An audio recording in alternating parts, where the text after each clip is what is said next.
इस लेक्चर में IAS-23 borrowing cost के चैप्टर से ऑब्जेक्टिव बेस्ड क्वेश्चन 6 से लेकर 10 तक सॉल्व करेंगे। इससे पहले वाले लेक्चर में MCQS 1 से 5 तक सॉल्व कर चुके हैं। तो रीड करते हैं। Jess limited has borrowed ₹24 million to finance the building of a factory. Construction is expected to take 2 years. The loan was brought down and cut on 1st January 19 and work began on 1st March 19.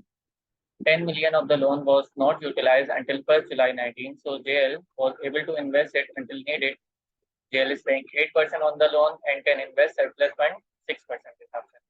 Calculate the borrowing cost to be capitalized for the year ended 31st December 19 in respect of the project. तो हमने क्या find करना है? Boring cost to be capitalised.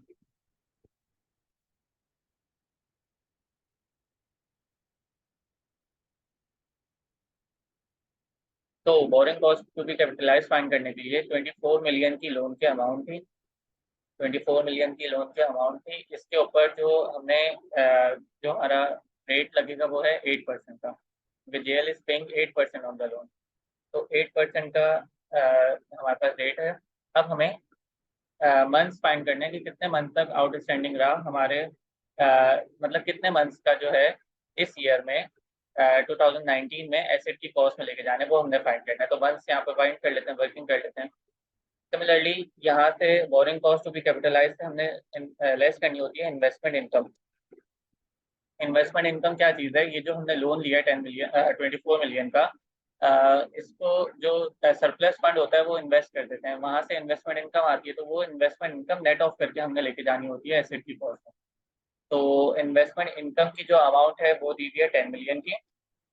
10 million की amount है। इसके ऊपर जो इन्वेस्टमेंट इनकम का सरप्लस फंड का रेट है वो है 6% का। 6% का। अब यहाँ पे भी अगेन हमें मंथ्स फाइंड करने के कितने मंथ्स तक यहाँ पे हमने लेके जाना है। तो इसके लिए हम वर्किंग कर लेते हैं। वर्किंग क्या है कि कब से हमने कमेंसमेंट स्टार्ट करनी है? Commencement of capitalisation of borrowing cost,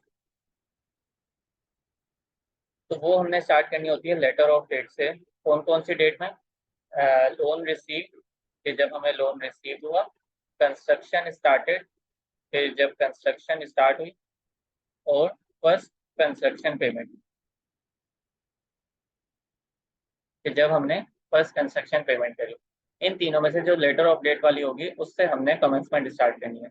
और फिर एक चीज होती है सिजेशन, मतलब कब रोकनी है? Cessation of capitalisation of borrowing cost,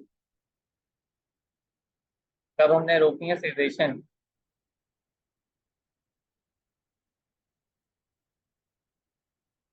तो सिजेशन कैसे होगी? अगर ईयर एंड आ गया तो हमने वहां पे स्टॉप कर देना है, वरना वर्क कंप्लीट, अगर ईयर एंड से पहले वर्क कंप्लीट हो गया तो तब हमने रोक दिया।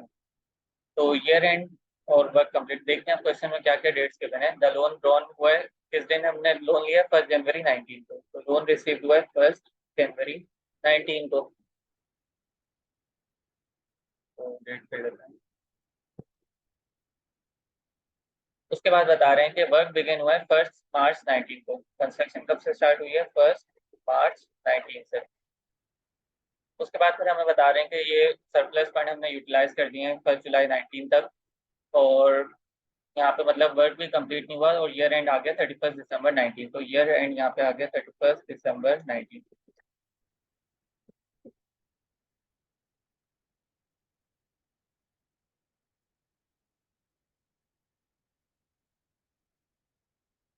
तो अब यहाँ से देखते हैं कि लेटर ऑफ डेट कौन सी है? 1 मार्च 19 और ईयर एंड आ गया 31 दिसंबर 19। तो मार्च से लेके 31 दिसंबर तक 10 मंथ्स लगते हैं। तो 10 मंथ्स तक जो है हमने कैपिटलाइज करना है। ये 10 मंथ्स हमने यहाँ पे फाइंड कर लिया। अब यहाँ लिख लेते हैं 10 मंथ्स तक हमने कैपिटलाइज करना है। तो मल्टीप्लाई बाय 10/12, तो 24 मिलियन इंटू 8% इंटू 10/12। तो ये हमने यहाँ पे बोरिंग कॉस्ट की जो कैपिटलाइज की अमाउंट है वो फाइंड कर ली। इसमें से अब लेस करना है इन्वेस्टमेंट इनकम को। तो अगेन यहाँ पे इन्वेस्टमेंट इनकम के लिए मंथ्स हमें चाहिए, कितने मंथ्स तक हमने इन्वेस्ट किया? 1 मार्च से लेके 1 जुलाई तक। तो मार्च, अप्रैल, मई और जुलाई, 4 मंथ्स तक जो है वो हमने सरप्लस फंड इन्वेस्ट किए थे। तो मल्टीप्लाई बाय 4/12 हो जाएगा। तो यहाँ पे इसको फाइंड कर लेते हैं। 10 million इंटू 6% इंटू 4/12। और इस अमाउंट को जो है वो माइनस में लिख लेते हैं, क्योंकि ये नेट ऑफ हमने करके लेके जाते हैं। तो टोटल अमाउंट आ गई हमारे पास 141.4 मिलियन।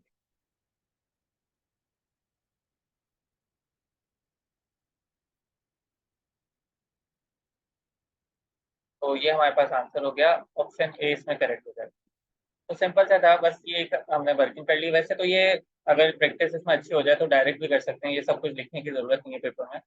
हमें पता है कि जो जो लेटर ऑफ वाली डेट होगी उसको लेंगे, और जहाँ ये अगर ईयर एंड आ गया तो वहां तक, और अगर वर्क कंप्लीट हो गया तो वहां तक।